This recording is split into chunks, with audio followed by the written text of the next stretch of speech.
Hello everyone, good morning. This is Ginger Pana here on YouTube.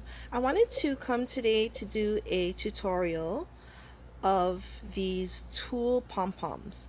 And I'm kind of doing it in pieces. This is part of my wedding series. I'm sorry, my baby shower series, but not really. I'm going to list it as a tutorial. But I've been going on the internet trying to find ways on how to make these pom-poms, and there are a lot out there. So please just search for tulle pom-poms and you'll find a whole bunch of them. But I couldn't find one that kind of showed me how to open the pom-poms and such. So it took me several, I guess a lot of trials and errors to try to figure out how to make them as fluffy as they are here. Okay, so I wanted to attempt to do a tutorial for you, mainly to help me remember in case I ever have to make one again. Help me remember what I did. Okay, so you're gonna need a roll of tulle, any color. I use the 6-inch ones that you can find all over in the craft stores. They come in different colors. Okay, and then you're gonna need a book. I'm just using this book, and at least 4 inches in, I guess, what do you call this side? Length, depth, width, width. Okay, so 4 inches in width. Now, the smaller your width or the larger your width will depend on the size of the pom-pom that you need. So I'm going to try to make some smaller ones in the future, but this is about, I guess, 4 inches. So it'll be about a 4 inch in diameter tulle.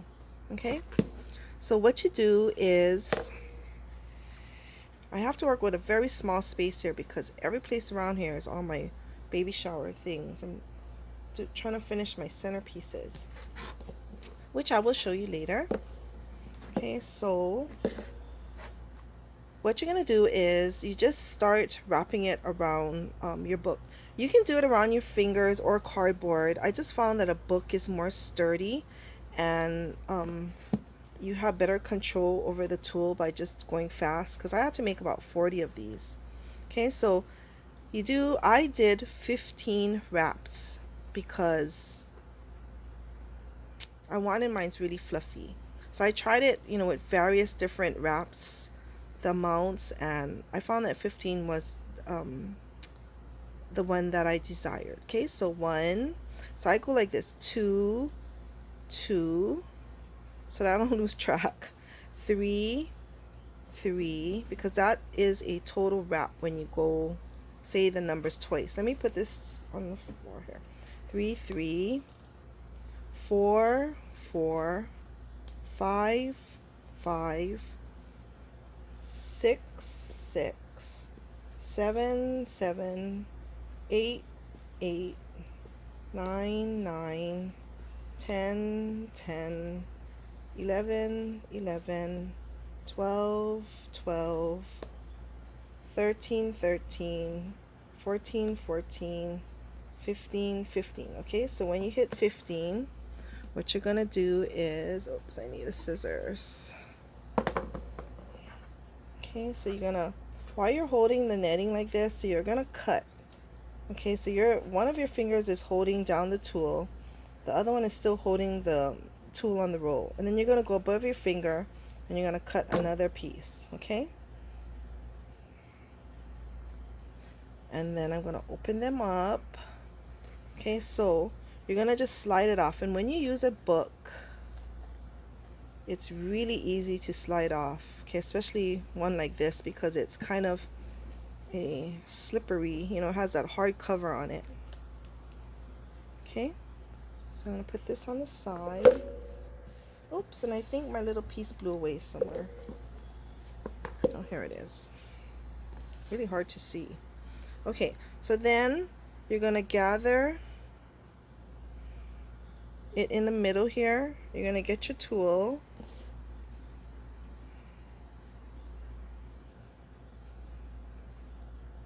and then you're gonna try to find the center as best as you can initially, and then you're gonna tie a knot.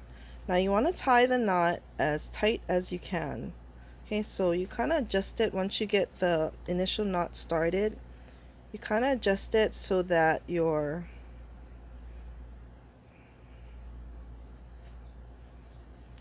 tie is right there in the center. Okay, so you're gonna tie it really tight, and then what I do is I turn it around and I crisscross it, then I turn it around again, and then I tie a knot.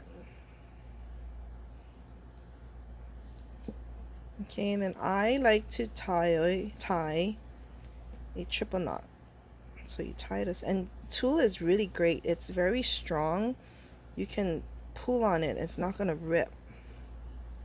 Okay, so I kind of do 3 or 4 knots just to make sure that it doesn't come apart, and then I am going to, okay, so it depends how you're gonna use your pom-pom. In the end, you could leave, you know, the long string as a tie-on for something, but for my purpose I am gonna cut it off. Sorry, trying to do this with the camera in between me and I can't see. Okay, so as you can see in this one, I have a wire, okay, because I'm going to use it to poke it in my centerpiece top, because it's kind of going to represent like fluffy clouds. Okay, so I have a long piece of 20 gauge floral wire. I bought white because I wanted it was easier to use than just the wire itself. So it's kind of a wire. There are paper wrapped ones, but this one is just, I think it's I don't know if it's plated, but it's easier to use. So I kind of find the center. This is a 18 piece. I bought this at a floral store, but craft stores carry it as well. Okay, so this is a 20 gauge. I found that this was hard enough to be sturdy, but yet soft enough for you to twist. Okay, so I put the wire and I wrapped it around the center.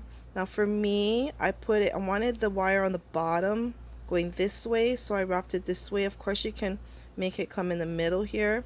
So all depends on what your project is, and then you just grab it as tight as you can on the top and try to twist it and hold it so that this top middle part becomes very tight, because you don't want it to be loose. You see that? So it's really tight, so that you don't want it loose where it's gonna move around in your project. Okay, then I just twist it all the way down until I reach kind of the end. Of course one side's gonna be longer than the other, but that's okay. Now I am gonna be sticking these in straws, so my vase is filled with fresh peanuts, and so I'm gonna put this in first, and then I'm gonna stick this in like this. Okay, so that's my ultimate outcome. Okay, so back to the pom-pom. So then you're gonna get your scissors and you're gonna cut all the way through the middle. Okay, so when you put your scissors in, you pull it taut. Okay, because you want it to be as even as possible. Okay, then you flip it around. Now if you do this part right away, you won't lose your center very much. Okay, because it's still keeping its shape, except right here I kind of messed up.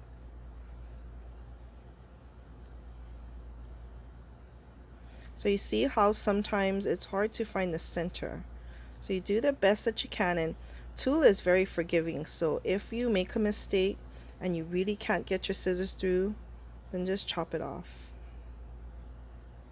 Okay, like that. Okay, so this is the part where I was struggling. I was struggling on how to make the tulle fluffy. Okay, so you just start at one end, and you see you're gonna have two pieces, right? So all I did was I grabbed it. I'm out of frame, sorry. And all I did was grab it and start it like this. So one goes to the left, one goes to the right. See, like this? And then just pull it, but not so hard that the other side is gonna pull it all out of the middle. Because remember now, there's nothing holding the center except the knotted tulle. Okay, so then you just work your way around like this. Okay, So I'm gonna go a little bit faster. So when you pull it like this, so I go pretty slow, fast but slow, because you want to make sure you catch every layer of that tulle that you wrap. So there is going to be 15 pulls because you wrapped it around 15 times. So I guess times 2, so 30 times you're going to pull. I'm sorry, I keep going out of frame because I keep trying to bring this closer to me. I'm sorry. Okay, so you kind of get the idea here.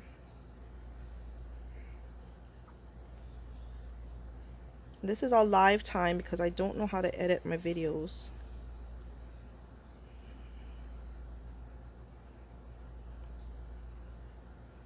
I have about a month more before my event, so I'm a little bit scrambling because I'm kind of doing the whole thing. So trying to get these done. So these are good on the go. You can cut and wrap, make all your tiny, your tool bows. In the beginning it looks like little bows, and you can take it to wherever you go and then sit there and fluff them out because they do take a while. See, so you see how it's coming along. So this is about halfway. See, so I still, well, maybe more than halfway. I still have this whole bunch to do, but that's how you open up your tool bowl. Now I found that when I did open up my tool bowls and then I let it sit, like throw it in a box and let it accumulate, the bottoms were getting all smashed, and it takes you so long to fluff out your bows that you don't want to spend time to do it again when you're actually ready to put them in your project. So I went out and I bought a styrofoam block, a large one, and I started to, because I have picks on the bottom of this, I poked each tool into the styrofoam, and so it could hold my tool until I'm ready to use. So you see, there it is. So you kind of just fluff it out. So when you separate the tool like this, going in this motion, and then you grab each layer instead of bunches, you have to grab each one individually. You end up with a really pretty tool puff. Okay, and then you can go in, and if you see any parts that are taller than, really way taller than the other, then you can just cut it and trim it. And you don't want to go too overboard. I'm famous for going overboard because you start trimming and you trim here and you trim there, and before you know it, your puff is really small. I do that with my yarn pom-poms. Okay, but anyways, that's how you do it. So I would just leave it. I'm leaving all of mine, even if it's lopsided, because there's gonna be 4 in the tops of the vase, and so they're gonna get kind of, I'm gonna have to push it up and fit in the next one next to it. So I'm not gonna trim it until the very latest because it might be okay, and I want the fullness, so I don't want to really take away from it. So here you go, everyone. This is how I made my tulle pom-poms. Okay, so you see right there, there's one right there. It bothers me, so I'll just chop it off. Okay, so that's how you make your tulle pom-poms. I hope this was helpful, and I hope you give it a try.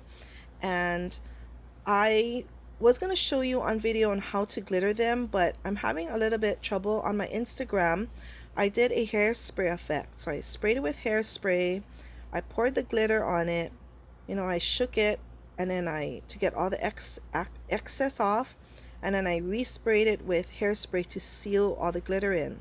But it still is not.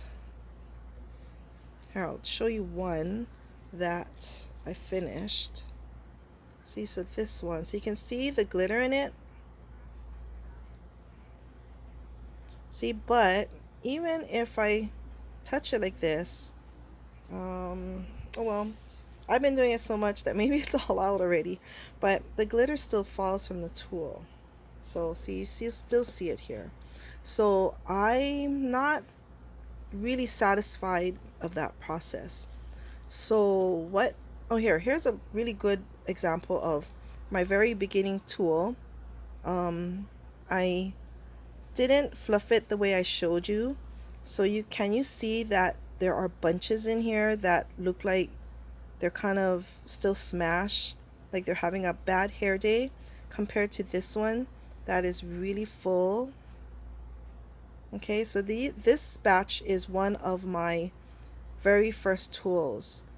And so you see right here, see, so I didn't open it the way that I showed you in this one, but this is just my play around set because I'm trying to figure out how I can glitter them. So I think I'm gonna go today to the craft store and buy some um, glitter spray. The glitter is already in the spray, and I'm gonna see if when it dries, if the glitter stays on the tool, because I really like it glittered even slightly, so it really gives that effect. So anyways, I'll probably, when I do my centerpiece share, I will let you know what I end up doing. Okay, so these are my tools, and there are, you know, working with all these tools, there are stiffer ones and there are softer ones, even if you get them on the spool, the same spool that you buy. So you would think they are all made out of the same kind of thickness, but I don't know. Like this one is really, really, really soft. Okay, so anyways, I hope you have a great day. Oh, here's my other one. So I'm making these 4 colors. So this is a gray. So I have a gray, a blue, a teal, and a light blue. So this is how my clouds will look in the centerpiece. Okay, so thank you everyone. Stay tuned. Have a beautiful day. God bless everyone. Bye.